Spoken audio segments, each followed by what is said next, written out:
할렐루야. 2월 마지막 주 사순절 첫 번째 주일 예배 자리에 서신 우리 생명나무교회 성도님들을 주님의 이름으로 축복합니다. 기도하시겠습니다. 주님, 사순의 절기가 시작되었습니다. 가장 먼저 내 생활과 태도, 그리고 신앙의 생각과 마음 안에서 무엇이 조절되어야 하고 다듬어져야 하는지를 묵상하고 발견하게 되는 이 사순절 말씀 나눔 시간이 되게 하여 주시옵소서. 예수님의 이름으로 기도합니다. 아멘. 제가 아마 오래전에 이런 말씀을 드린 것 같아요. 사람이 생애 주기에서 세 번의 전환점이 있다. 기억나시는지 모르겠습니다. 30대, 구체적으로 제가 나이는 기억이 안 나는데 30대 한 번이 있고, 그리고 60대 61살인가 아마 그럴 거예요. 그리고 70대 74살인가 미국에서 조사된 바인데, 요 세 개의 지점을 잘 넘어가면 이제 장수할 수 있다라고 하는 거거든요. 그 지점을 넘어가지 못하면 사람이 죽기도 하고 그러는데, 제가 이 두 번째 지점을 넘어가는 것 같아요. 잘 넘어갈 수 있을런지 아니면 그냥 하나님이 부르시든지 하여튼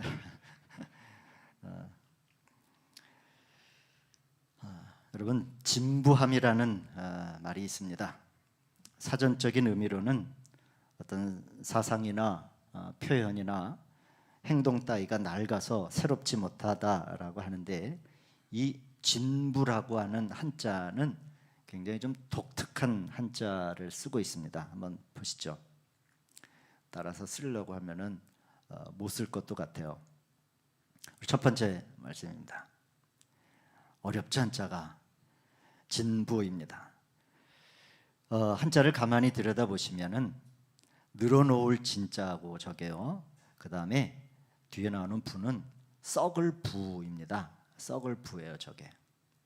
즉 문자적으로 보면 썩은 것을 늘어놓다라고 하는 게 진부입니다.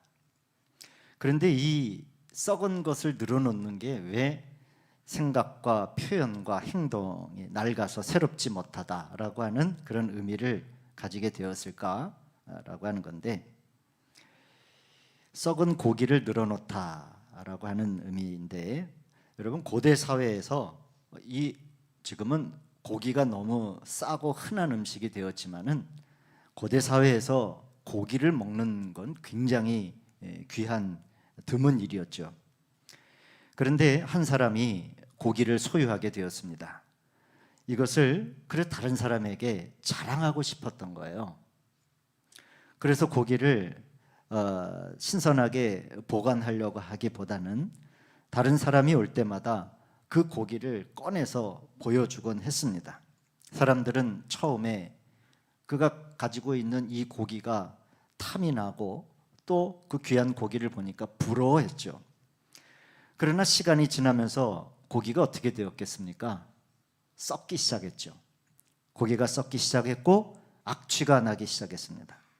그러나 고기 주인은 썩은 고기를 사람들에게 오기만 하면 습관적으로 보여주기 시작을 한 거예요.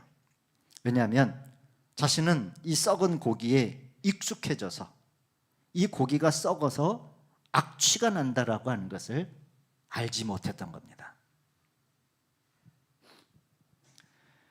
사람들은 전혀 변함이 없이 썩은 고기를 계속적으로 사람들에게 보여주는 고기 주인을 진부하다라고 부르기 시작했다는 겁니다. 새롭지 않고 오히려 썩은 냄새가 나는 것도 모르면서 그것을 자랑까지 하는 사람, 남들이 부러워할 만큼 자신의 강점인 줄, 고기를 소유했으니까 강점인 줄 알았던 고기 때문에 결국에는 망하게 된 사람, 그것이 바로 진부, 썩은 고기를 습관적으로 나열하다라고 하는 것이죠. 그런 면에서 진부의 요소는, 핵심은 이 마이너리티한 게 아니에요. 진부하다, 진부한 사람이다라고 하는 것은 그게 아닙니다. 충분히 남들에게 자랑할 만하고 내세울 것을 가지고 있는 사람이 진부하기 쉬운 거예요. 자, 이해가 되시죠? 뭔가 내가 부족하고 나는 그렇게 자랑할 만한 것이 없어 한 사람은 진부하기가 어려워요. 오히려 고기를 가지고 있는, 남에게 자랑할 것들이 있고 자랑할 만한 그 무엇을 가지고 있을 때에 진부하기 쉽다라고 하는 겁니다. 고대엔 고기를 자랑했는데 오늘날 현대 사회에서 우리는 여러분 무엇을 자랑할 수 있겠습니까? 학식도 배운 것도 자랑할 수 있고 학력도 자랑할 만하고 소유한 부의 양도 자랑할 만하지 않습니까? 또 다른 것들이 있습니다. 어쩌면 자신이 자랑하고 싶은 나는 인격적으로 굉장히 좋은 사람이야 라고 하는 인격도 포함되고 나는 그냥 사람들을 다 어울릴 수 있어 라고 하는 성격도 자랑할 만한 것들이에요. 그러나 그것이 새롭게 되지 않으면 고기가 문제가 아닌 거예요. 고기는 자랑할 만해요. 그러나 그것이 썩기 시작을 하면 안 돼요. 새롭게 되지 않는다면 그냥 매일매일 남에게 보이기 위해 늘어놓는 형국이라면 그것은 진부한 것이 되고 진부한 사람에게서는 이제 다른 발전을 찾기란 어렵습니다. 그러면 진부의 반대 개념을 우리가 어떻게 얘기할 수 있을까요? 참신이라고 얘기할 수 있을 것 같아요. 참신. 이 참자도 독특합니다. 여러분 우리 기업들은 매년 신입 직원을 채용할 때 참신한 인재라고 하는 표현을 종종 사용합니다. 진부한 직원은 기업의 이윤에 도움이 되지 않는다는 그런 의미죠. 기업이 이윤을 창출하고자 할 때 진부함은 이윤을 갉아먹는 원인이 되고 반대로 참신은 그 기업의 이윤을 창출하고 더하게 되는 요소라고 하는 진단이 있기 때문입니다. 그러면 어떤 상태가 참신한 상태인가? 단순히 나이가 젊으면 참신한가? 그럴까요? 많이 배우면 참신하겠습니까? 학력이 높으면 참신한가? 이 참신이라고 하는 앞에 화면에 나와 있는 이 한자도 분해해 보면 진부라고 하는 말만큼이나 독특합니다. 이 참신은 벨 참자에 세 신자로 구성이 되어 있습니다. 참자는 잘 보시면 알겠지만은 고대 중국에서 죄인을 죽이던 극형 틀인 수레, 앞에 수레자가 내 있죠. 그리고 도끼로 이루어져 있어요. 이게 벨 참자예요.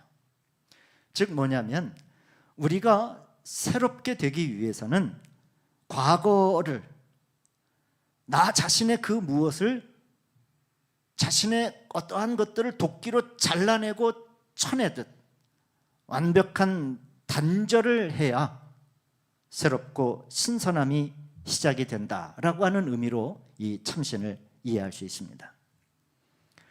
누구나 쉽게 매몰될 수 있는 진부함의 자리에서 참신함의 자리로 옮겨가기 위해서는 뭘 더하는 게 아니에요.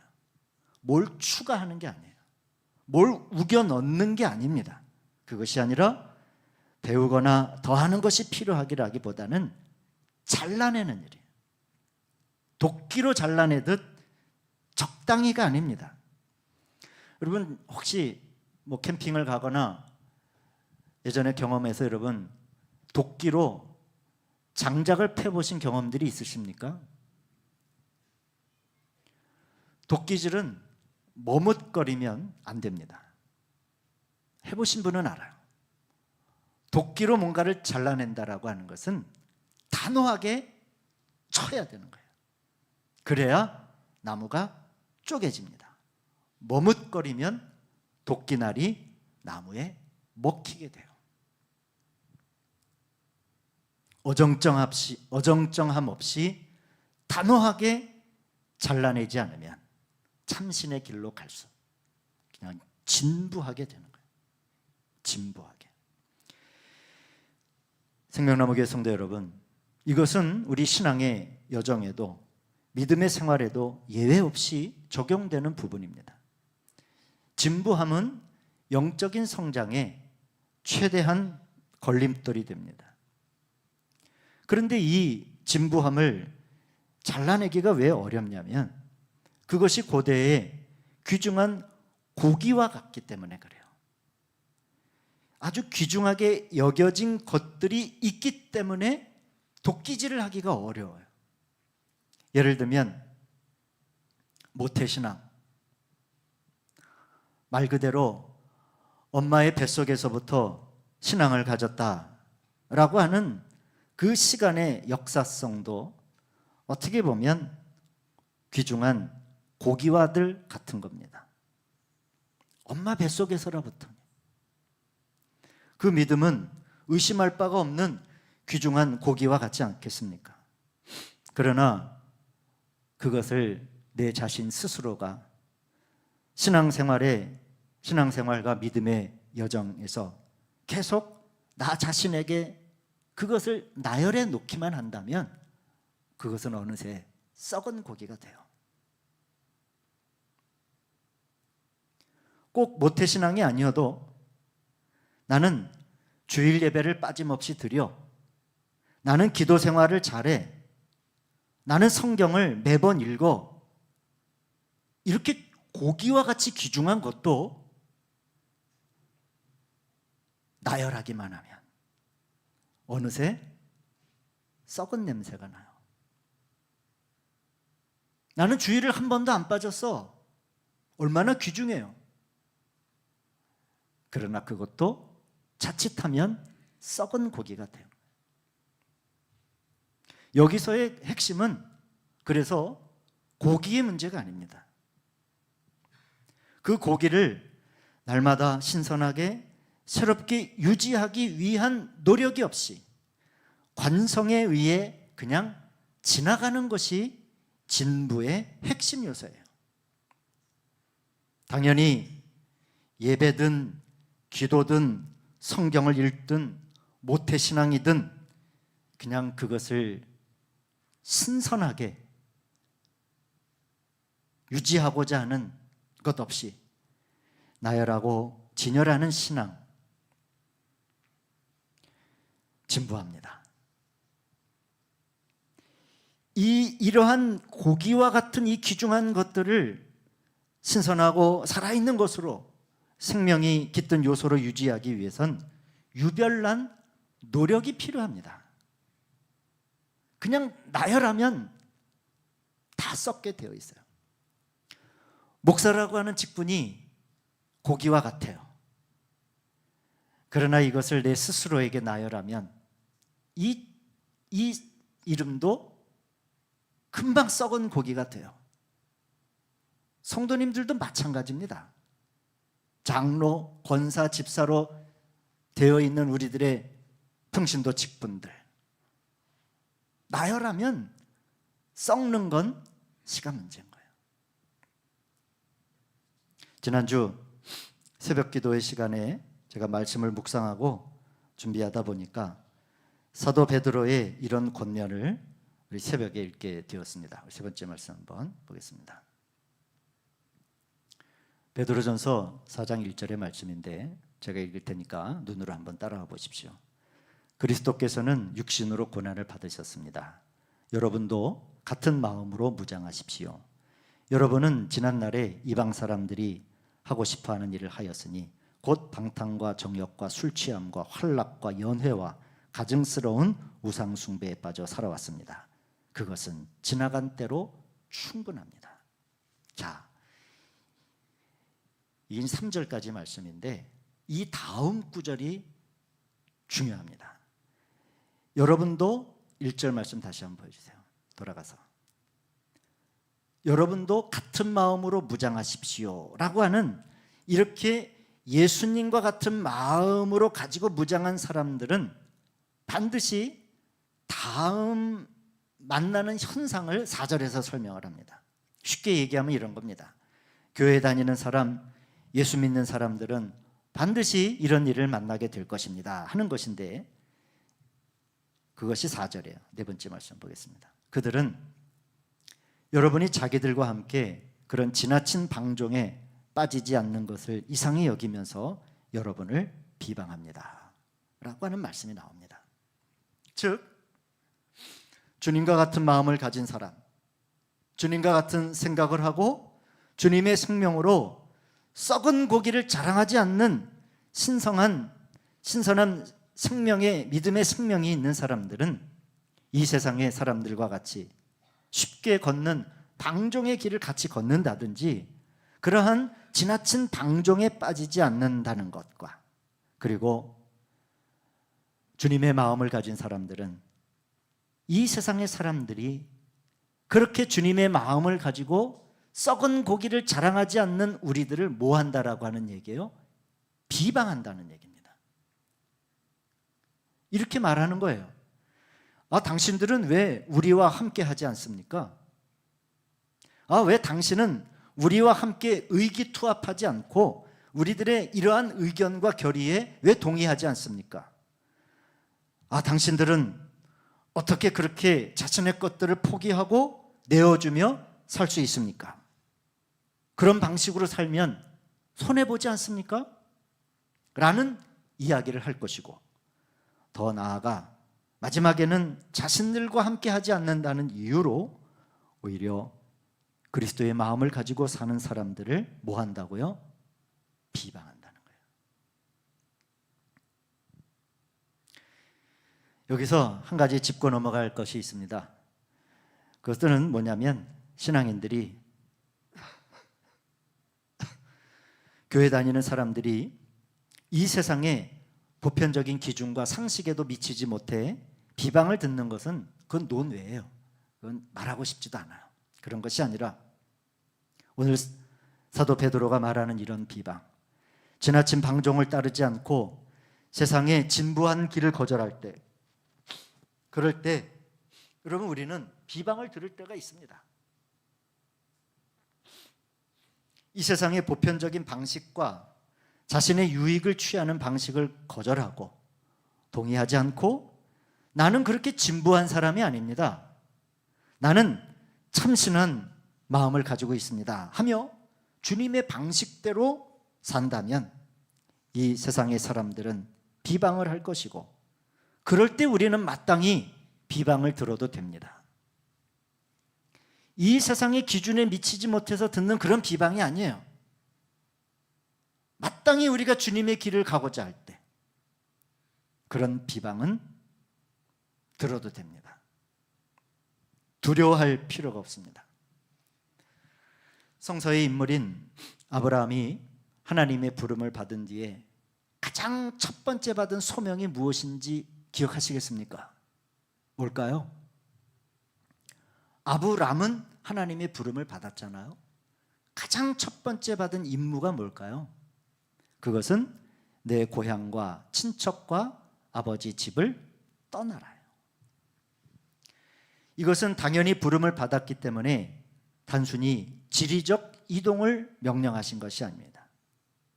아브라함에게 내 고향과 친척과 아비 집을 떠나라 라고 하는 것은 이제 메소포타미아 문명의 풍요로움 속에서 그 세계 안에서 익숙하던, 그리고 안주해 왔던 그 가치관에서, 그리고 누렸던 기득권에서 떠나라는 얘기예요.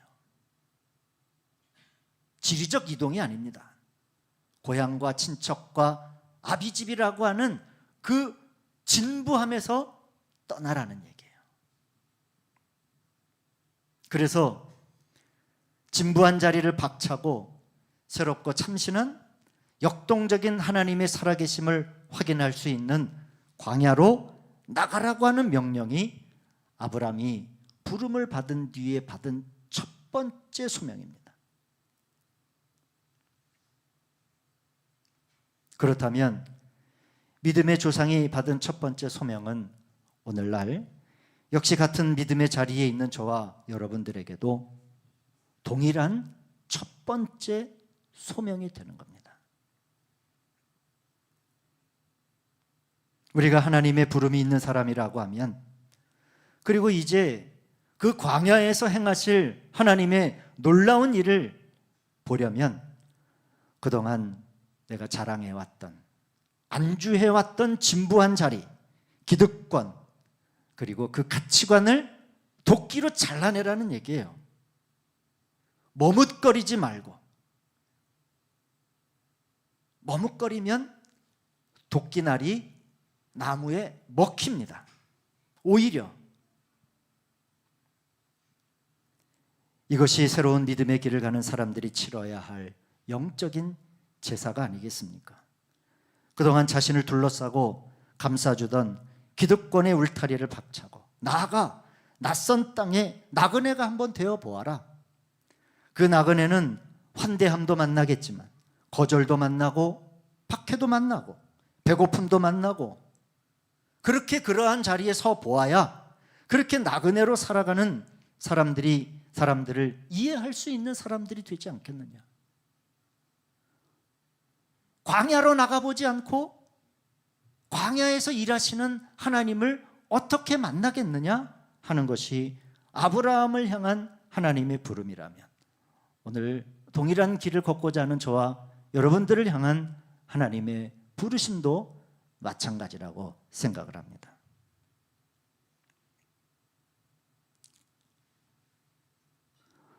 오늘 짧게 읽은 본문의 말씀은 이런 거죠. 언제까지 그렇게 진부하고 미지근하게 살 것인가 하는 말씀이 오늘 구약과 신약에서 저와 함께 읽은 하나님의 말씀입니다. 라오디게아 교회는 미지근한 교회였습니다. 여기서 미지근하다라고 하는 것은 보편적이다, 누구든지 편하게 대할 수 있다, 거부감이 없다라고 하는 그런 말이 아닙니다. 여기에서의 미지근함은 너무 분명해요. 쓸모가 없다. 이것은 라오디게아 지역의 실제 지리적인 상황이 이 말씀에 배어 있습니다.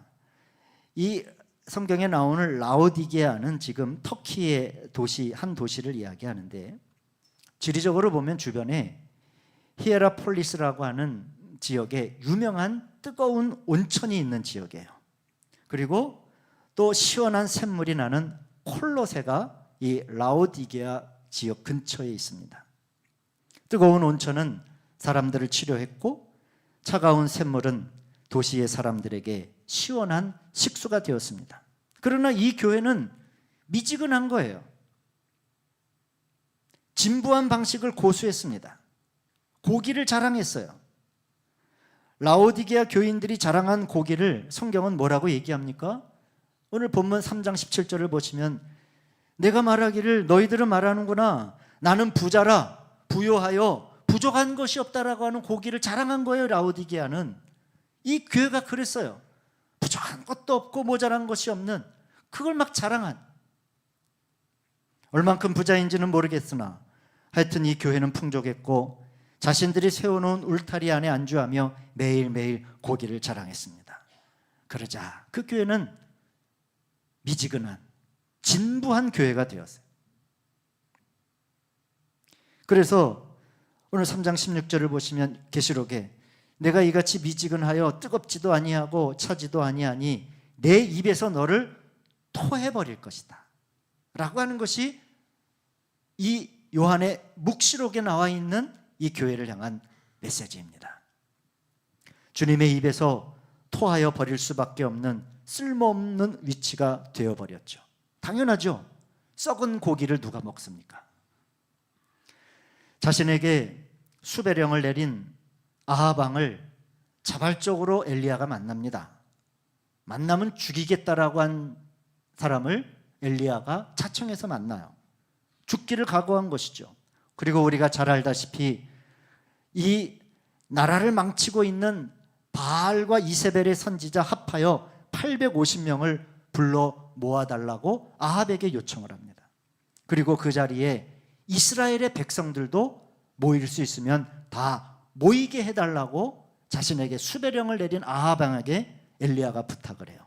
그리고 우리가 잘 알다시피 이 제단에 불을 내리는 기도를 하기 전에 한 말씀, 이야기가 오늘 우리가 읽은 열왕기상의 말씀입니다.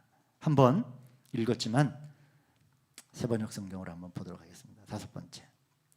그러자 엘리야가, 앞에 말씀을 다 이해하셨죠? 지금 선지자들도 모여 있고 이스라엘 백성들을 다 모여달라고 왕에게 부탁한 상태에서 기도하기 전에 한 얘기예요. 그러자 엘리야가 그 모든 백성 앞에 나가서 이렇게 말하였다.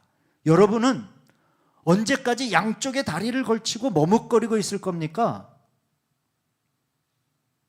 양다리예요, 양다리. 주님이 하나님이면 주님을 따르고 바알이 하나님이면 그를 따르십시오. 그러나 백성들은 한마디도 그에게 대답하지 못하였다 하는 거예요. 여러분, 진부한 것은 자신이 가지고 있는 장점이라고 생각하고 귀중한 거라고 생각하고 너무 좋은 것이라고 생각하는 것을 관성적으로 나열하고 자랑하는 이 진부한 것은 양다리를 걸치는 거예요. 양다리는 영리한 처세술 같지만 움직이지 못합니다. 양쪽에 다리를 걸쳤는데 어떻게 앞으로 나가겠어요? 그럴 수 없죠. 그래서 오늘 복음서에서 예수님이 그렇게 말씀하신 겁니다. 아무도 두 주인을 섬길 수 없다 하는 거예요. 예수님을 따르는 사람은 하나님과 재물, 만몬을 동시에 섬길 수 없는 것이라고, 양다리를 걸치고 머물거리고 있을 수 없다고, 갈대아 우르에서 자신이 누렸던 기득권을 포기하지 않고 도끼로 잘라내지 않고는 하나님의 새 역사를 볼 수 없다고. 왜 뜨겁든지 차든지 해야지, 왜 미지근하느냐 라고 하는 말씀이 오늘 저와 여러분들에게 이 사순절 첫 번째 주일에 주시는 하나님의 말씀입니다.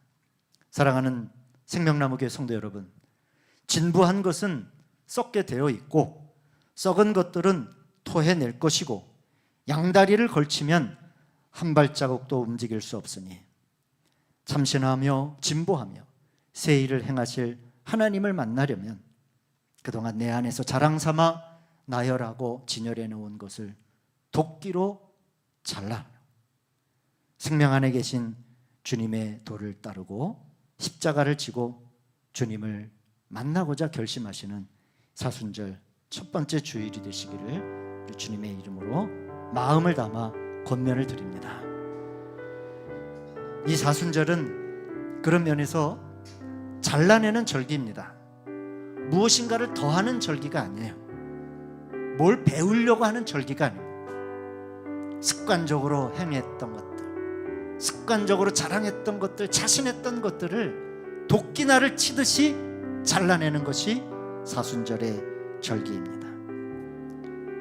이제 양다리를 걸치고 두 가지를 다 가지려고 했던 것에서 이제 하나님을 택하고 생명을 택하고 뜨겁고 때론 차갑게 우리의 믿음을 잘 돌보시며 모든 상황 속에서도 우리를 돌보시는 하나님을 신뢰하며 내 영혼이 주님께 완전히 확정되었습니다.